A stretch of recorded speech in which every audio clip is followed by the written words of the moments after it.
안녕하십니까. 부산경매 전문학원의 노일용 원장입니다. 다들 주말 잘 보내셨습니까?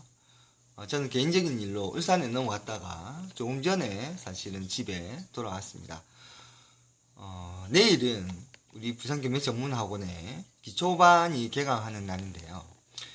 제가 새로 원장으로 취임하고 나서 처음 맞이하는 기초반 수강생들이라서 사실은 많이 떨립니다. 어쨌든 제가 그 기초반 강의를 준비를 하다가 옛날에 낙찰이 되었던 물건을 하나 발견을 했는데요. 이게 상당히 재미있는 생각할 거리가 있는 물건이라서 여러분들에게 말씀드리기 위해서 이렇게 촬영을 시작을 합니다. 자, 같이 한번 보겠습니다.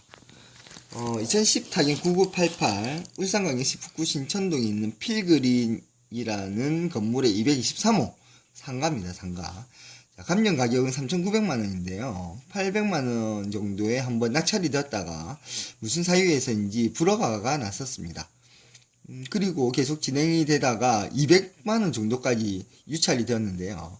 250만원에 낙찰이 되었다가 이분도 미납을 했네요. 그리고 최종적으로 215만원이라는 감정 가격 대비 5.51%라는 금액에 낙찰이 되었습니다.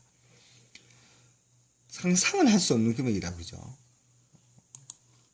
요즘 아파트 낙찰가는 거의 100% 육박하고 있는데 5.51%라고 하면, 그래서 어떤 물건인지 한번 살펴보니까 하나 산부인과라는 병원 건물입니다. 그러면 월세도 잘 나오고 깨끗할 것 같은데, 건물도 외관도 관리가 잘 되어 있고요. 그런데 어떤 이유에서인지 이렇게 많이 유찰이 되었는지 한번 보도록 하겠습니다. 주웅식이라는 임차인이 점포 임차인이 사업자 등록을 2003년 5월 2일 날 했고요. 확정일자를 2008년 5월 19일 날 받았습니다. 그리고 배당 요구도 했고요.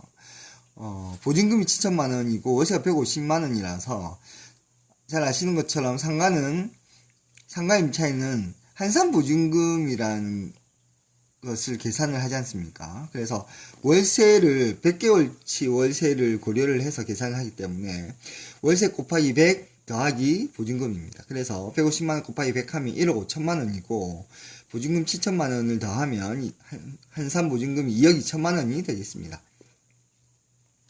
자, 그리고 다음으로 등기부를 보시면 말소 기준권리가 근저당인데요. 2003년 8월 20일 그러면 2003년 8월 20일 설정된 근저당보다 사업자 등록이 빠르죠. 2003년 5월 2일이니까. 따라서 대항력이 있음 되어 있습니다.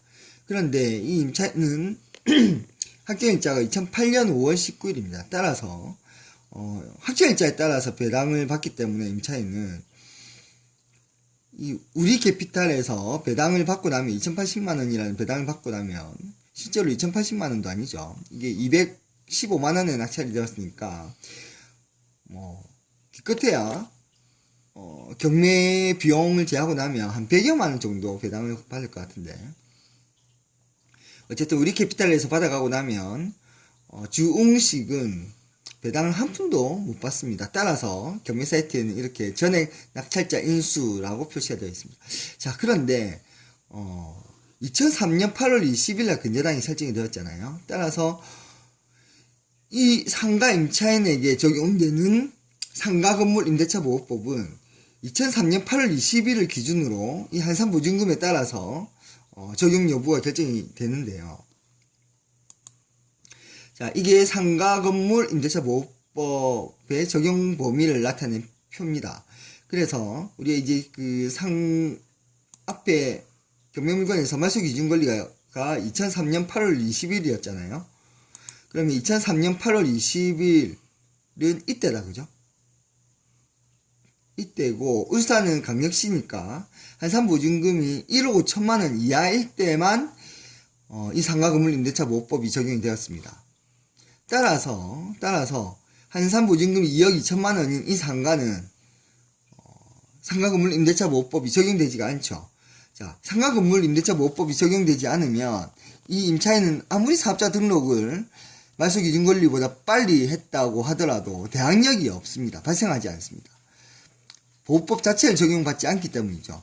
그렇다면 이 임차인에게는 대항력이 없기 때문에 전액 낙찰자 인수가 아니라 단돈 100원도 한 푼도 인수를 하지 않는 겁니다. 따라서 이 임차인은 보증금 전액을 인수받는 것이 아니라 인수하는 금액이 없이 단지 215만원이라는 금액의 이 부동산을 사는 것 뿐입니다. 뭐 물론 그 이외에 이 상가에 이제 연체되어 있는 관리비가 있다라고 한다면 그 부분은 이제 또 고려를 해야 되겠지만 어쨌든 임차인의 보증금은 이제 그 인수할 필요가 없다라는 얘기입니다. 자, 그래서 물론 이 물건의 근저당 설정일이 담보물건 기준일이 만약에 2017년 1월이다 라고 한다면 강력시는 2억 4천만 원 이하일 때, 그죠? 한산보증금이 2억 4천만 원 이하일 때 적용이 되는 거니까 2억 2천만 원이면 적용이 되겠죠. 그래서 담보물건 설정일이 기준이 되어서 한산보증금이 결정이 된다. 그리고 상가건물 임대차보호법 적용 여부가 결정이 된다라는 것을 반드시 기억을 하시기 바라겠습니다. 그리고 지금은 사실은 이제 이 상가 임대차보호법이 개정이 되어가지고 이 한산보증금이 초과되어도 뭐 일부 적용되는 규정들은 있습니다. 그래서 법은 자꾸만 시간이 지날수록 개정이 되고 있는데요. 개인적인 의견으로는 이 법이 개정이 되는 게 이제 그 경매 입찰하는 사람들한테 유리하게 좀 더 쉬워지도록 개정이 되고 있는 것 같습니다. 그래서 앞으로도 얼마든지 쉽게 우리는 이제 경매를 할 수 있다라는 생각을 해봅니다. 자, 모두들 좋은 꿈 꾸시기 바라겠습니다. 감사합니다.